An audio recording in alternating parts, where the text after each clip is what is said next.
Ugukora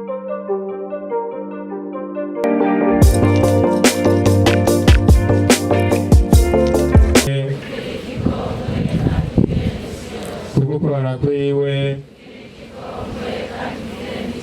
ugukora kwiwe ugukora kwiwe kugira ngo isaha zibiri zo mu gatondo ejo isaha zibiri zo mu ijoro niho mwashika ngaha mwari muvuye hehe? Twari tuvuye hariya tutangurira kwishapure y'ikigongwe cy'Imana Paruwasi ya Busiga hariya ku gisata cyo ku Muvumu. Ego mbega ni kubera iki mwashimye kuza mu ijoro? N'ijyamutima mweranda saa sita tawe twese uri mu ijuru izina ryawe nirinazwe ubwami bwawe nibukwire hose ibyo ushaka n'ibigirwe ku isi nko mu ijuru uduhe ibyo kurya bidukwiriye uyu munsi uturekurire ibicumuro byacu nk'uko natwe tubirekurira abatugiriye nabi. Ego mbega wewe nibwo bwa mbere uje muri kino gisagara n'igiki cyagutumye wumva woza kwifatanya n'abandi muri ano masengesho? Umukama muri kumwe urahezagiwe mu bandi bagore bose n'umwana w'inda yawe Yezu arahezagiye. Mariya mweranda nyina w'Imana dusabire twebwe abononye. Jewe nitwa Sangiyumva Rodiya nkaba naje mva muri komine Gatara. Komine Gatara. Ego muri paruwasi ya Gatara. Ego waje kuno munsi cyane warayenga. Jewe naraye none nashitse ngaho isa 10:30. Ego mbega mwazananye n'abandi? Twe twaje turi beshi. Twaje turi gihugu twazananye n'abavuye muri komine Muruta. Twari beshi. Twashitse ngaho isa 10:30. Saa 10:30. Niho mwashika ngaha. No kuvuga iri joro ryose mwari maze ngaha. Twari mazaha. Wewe ni gihe kingana gute uje gusengera ngaha? Jewe ngaha ndahaje kugira kane. Kugira kane. Kuvuga kuva umusaraba ushingo ngaha wowe nigeze usiba. Oya. Kuvuga ibyiza umaze kuronkera ngaha ku musaraba. Jewe n'ukuri ibyiza narabiharonkeye. Naharonkeye ibyiza byinshi uko nari sanzwe ndi mu kigongwe c'Imana. Jewe narifise ibibazo hari ku munsi wa Mungu w'ikigongwe c'Imana ukurikira Pasika. Je narifise ikibazo ndagituruye Yezu. Ico kibazo n'ukuri naragarutse kukenguruka ko yarakimpereye inyishu. Nubu niho nzogumanza kandi nzosubira nkagumanza yego kwinovora iki kigongwe c'Imana tugire Kristo. Yego mbega uvuye muri paruwasi ya Gatara kugira ushike ngaha wiyunguruje gute mwaje gute? Twe tuzana amaguru. Tuzana amaguru. Uko tuba tuzi ko ari urugendo rweranda tuzana amaguru. Mbega muri iri joro ryose mwari murakora iki? Muri iri joro ryose twebwe tuhashitse twarasenze hama turavuga rozari ya mbere turayimara duca rero tuguma duteramiwe umusaraba tubyina dusubira hanyuma saa 9 y'ijoro nyine turongera turasubira rozari tuguma twinovora rero ibyiza by'umukama yego tugire Kristo. Muri make ntimwajyane rero? Oya twebwe bamwe bajyamye muga twebwe ntitwajyamye uko tuzo duteramiye kuko ari guhava ducika. Mbega abandi bakristo bataraza ngaha ku musozi wa Mukinya mubabwira iki? Ibyo tubabwira abataraza ngaha ku musozi wa Mukinya mbere hariho n'abavyifuza mugabo benshi bakagira amagara make ariko icyo tubabwira nuko tuzi yuko Yezu munyakigongwe ari nyinshi y'ibibazo byacu ntawamwirukiye yamaramaye ndetse muri make kuko yaraduhaye inyishu kweri kandi nubo aradukiza kandi nubo aracadukiza. Murakoze turabashimiye. Yego murakoze. Mubandanye rero mwinovora. Yego kweri.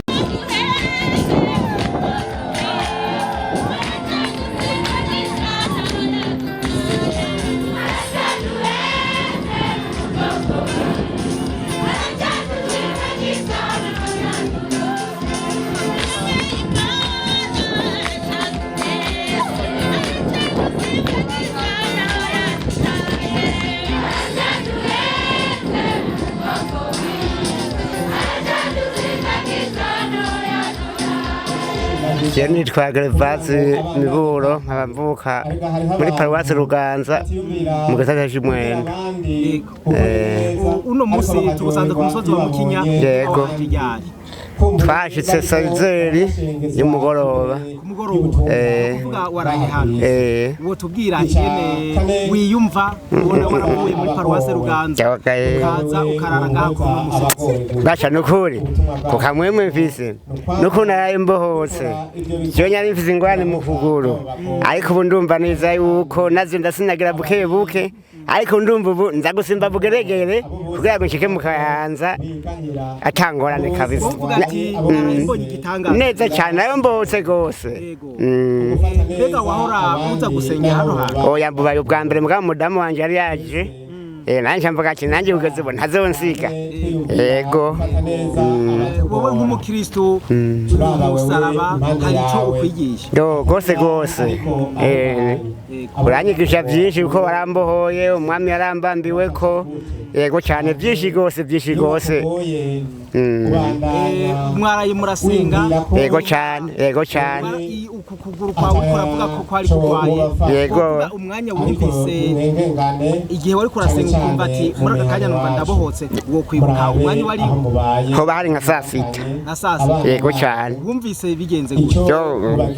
wera inze shoke ngaha ariko nukuri numva cyangurane kwera ubufise kwe yego kabisa kandi uko nukuri mfise mvuze yego genda uriyumva yumva gasha niyo ruguru namyeyo ntari namyeyo nabo twazananye baza baragusiga uyu mbere niwe twari kumwe n'umudamu wanje twageza buke abivukiye inkomezi baraza nyine baragusiga ariko Imana iradufasha turashika ngaha yego numva cyangorane kwera ubu mbega mwaraye ngaha umva mwajyanye kwa rugusenga yego yavugaye ni byinshi gose mugabo n'ubu ntangorane mbega abandi bakristo batarashobora gushika hano no musozi w'ikigongo cy'Imana ngo babwire abo nabahanura ko abo twazananye turi mu muryango umwe ko James ndi mu muryango wa Karumeli nk'uwo twazananye yatubwiye ati anya bahaza kuwa mbere w'ukwezi no kuwa 13 no bahanura rero yuko iyo tariki nagiye bikunda nogarutse gose na widondo ariko ntazina wotasi naruka muri paruwase ya Hehe muri paruwase Rukago muri paruwase Rukago kugira gushike ngaho no musozi n'urugendo rungaragute amasaha 3 wewe waraye hano cyane naraye hano waraye hano wewe kugira ngo ushobore kuza kuri no musozi w'ikigongo cy'Imana ayo makuru bayakuye he iki cyagutumye uvuga ati ndahagurutse amwe rero mbiye kuri radio Maria ayandi ndi bari ku bantu bavuye ko hazo biri koraniro y'abakirisi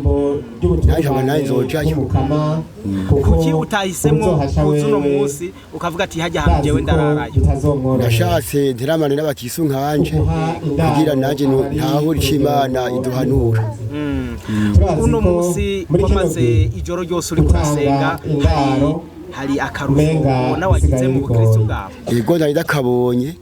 kandi agende njara ubwa mbere gusengera hano narabonye yuko naje nkiko ndaza mu nzira wamengo ngwaye amakonyera ndetse mu byamipo nari ngwaye naje bwakiye nkomeye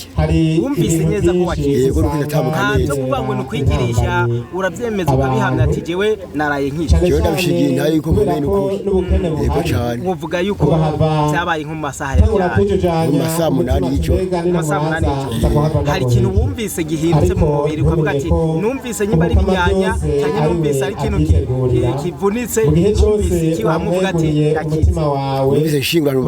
ncana yuko nakize kubera nari najume ngo ngwaye ibinyanya ariko mu byaheze hari mu binyanya mu kuguru urumva neza yuko atangoranye yego ubu ni byiza none arakajya mugira Yezu akanyamo Yezu icyo numubwira nubwira ko yohora ku ngoma n'abandi bose ibyo biba byarashikiye canke byoshikira n'ubu bakaza kumusaba izo mbabazi abandi bose abaha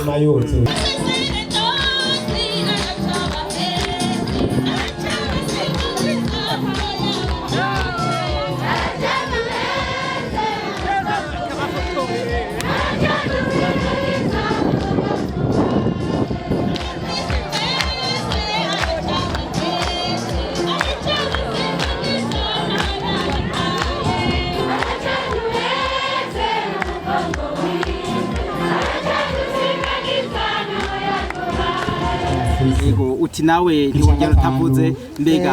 hari igishasha ushaka gushikiriza muri kano kanya umunezero ugaragaza umunezero yego ndawufise gukora ubwo butumwa jewe nitwako bw'Imana Mediatrice abantu ruka muri ruganza rero navyumvise mu isengero maze kubyumva mu isengero rero ku buryo mbayeho atani ngufu mfise nta ngufu mfise jewe kuko ingwara zaramaze kunkoraniza ariko nabiganire n'umudamu wuwe ndamubwira ati je n'ukuri umunsi wo kugenda nzotuma nza mu gitondo tuzinduke ngende jewe sinogenda buke ngo bikunde nzogenda ndi burare mece ndaza nyene mu masaa 3 naho ndabashikiriye aho hantu Mwendo ku musozi wa Mwendo hama turaza buke batamagara dufise jewe rero nukuri ku buryo mfise ubuzima buke yaba maguru kubera mu mutwe kubera nasanzwe ngwaseneze nasamuye rimwe mu ijoro hari nkasanga p'ijoro nko masaa 7 nari hariya ku musaraba bica biragenda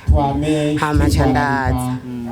naciye numva rero mu masaa 9 umuriro numva uratse nkuko nama naka umuriro numva umuriro uratse mu mubiri hama numva arahera umwanya numva biragiye ca ndavuga ati ivyo byose noba nkize kuko n'igihe nakira ku ruganza ngwaye ukuguru nakize ku munsi wo kubohoka ati n'ubu hari igihe nzoba nkize burya ndamara umwanya numva rero nakize ndagenda no kumwonga nasubiyeyo niyogeje none rero burya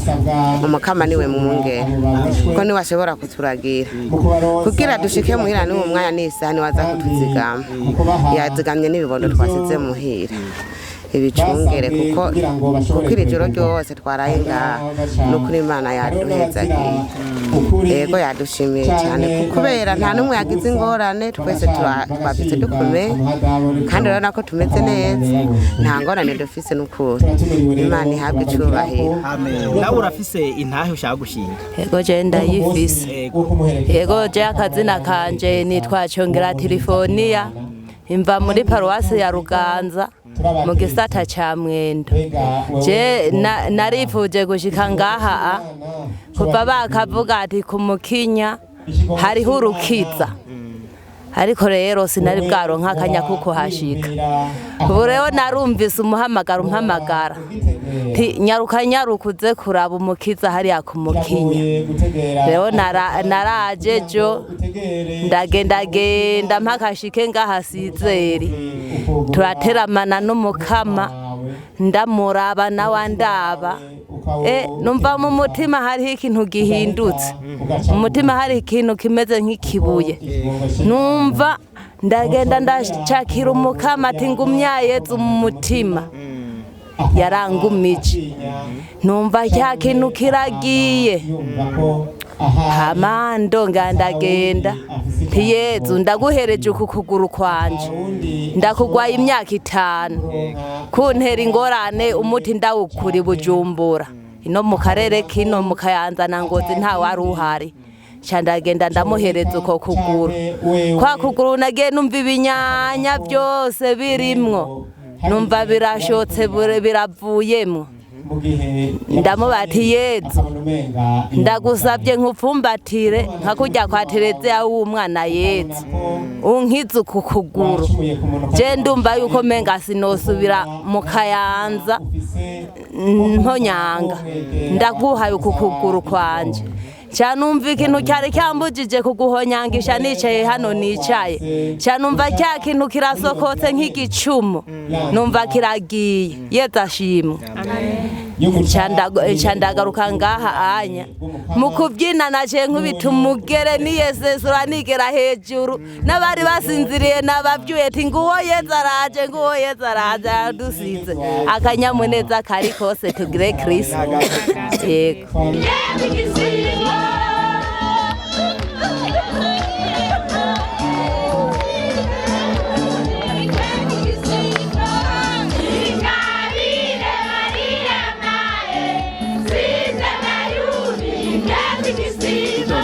Ewe ndi Filomena niyo nizigiye Ruka muri komene Murota paruwasi Mubuga igisata ca Remera yego ati wewe uno musi nawe urafise ico wogaragaza akanyamuneza ukuye kuri no musaraba yego cyane gose jewe ubu ibanjiro igira gatatu inza ngaha narahagabanye ibyiza byinshi cyane ubwa mbere naraje ngwaje umwana nari nzi ko basubire kuri wa Karedi Bujumbura burya namaze kwihebura ndabwatire kangenda ku kirimba cerana kumbe simbere cyo nza gutangabanye buryo nyene ubwo nyene mukama yashaka igitangaza nasanze wa mwana wanje yake biteye yego cyane yego cyane bukeye rero n'ubundi ndongera ndagaruka incanza nzanye mitwaro y'abana biwanje batari bubatse rukiriso burya nubwo natahanye inyishu umwe yaravuye mwari bubatse rukiriso neza cyane iyo ni ntaje naho munacana ndagaruka ati nukuri sinosubira gucika ntagiye kwemera burya rero cyane ngara ndagaruka kwere nari nafashwe n'ingwara ishaka kumuza kuza ariko ndabwira Yezu ati nukuri ntabare jewe ndabe ko no shika hano uko ndafise ibintu nza gukenguruka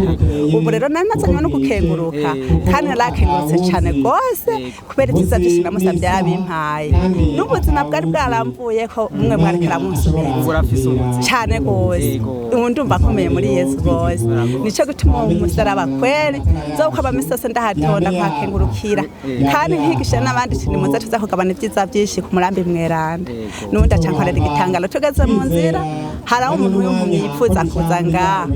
twaramuzanye ubaraha nawe no mukwereke ukamuraba namubwiye ati ngo tutagabanye kuko n'umwami w'abamagaba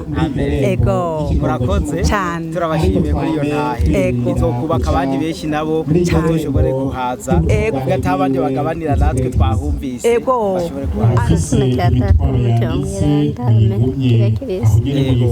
ushobora kutwidondora Kirenze ngaho hafi je nitwa Kosasiya Mbonabuce uva muri paruwasi ya he muri paruwasi Busiga gisata ca Mikoni cyande ca Mikoni yego uti urafise ibyo ukengurukira Imana nukuri ndashima kuko ibyizingirana n'umwaka wohera jima bitarahera je nukuri ngaha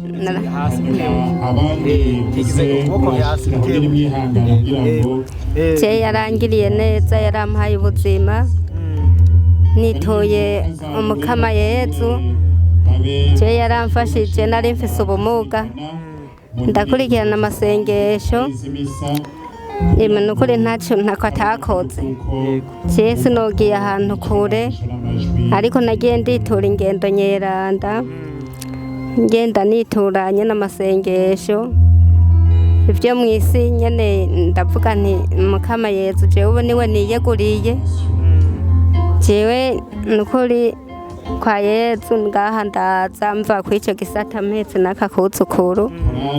Imana yarabinkoreye irampa umwuzukuru nyina aramwikura ndamutora ahantu hari abana ati ntumutwara ntawushoboye bamuna ngenda bundabunda burya kari ko guhwera ndakazana ndakirukankana je ndagatwaye burya abantu barankekeza babona ndakabundabundana njaha ku kigongo c'Imana ngo none ntawushobora umukama kamuheka kamushira mu mugongo ntiburya sije ndamuhetse n'umukama mumpekeye aramukuza burya aragera ahantu akuranye n'agatora kabiri abantu baratangara nuko Yezu yarankuye agakengego ntacyo noronka noshima nta nicyo noronka nomusubiza wewe waraye hano rero naraye ngaha nyene tuza bavuga ati uyu mwana none arashika ariko Imana yaradushikanye twaraye ngaha nukuri umukama nta bumuga mfise ubumuga ntiwamfise nubwo kuba ntiyumvira nabi nk'uwungiriye nabi mugana nyene umukama arashobora kubinkiza nari mfise ubwoba kera umuntu antutse nkaca ngira igitima kibyimbye ariko yaramvuye nta bumuga naho nomara indwi ngenda naho noheka uyu mwana wabona ndashaje nta na kimwe nta na hamwe niyabira je n'ukuri umukama yarankoreye ibitangaro. none Yezu umubwira iki? Yezu nomubwira yuko twogumana nawe akazondosa iherezo ryiza, akandonkereza iherezo ryiza abo yampaye bose Imana iracabateretse, ariko ntituri kumwe ntituri kumwe, bamwe barataye umurongo. Nosaba yuko yobagarukana ku murongo umwe. Nukuri Imana sinobidondagura ibyo yankoreye ni byinshi.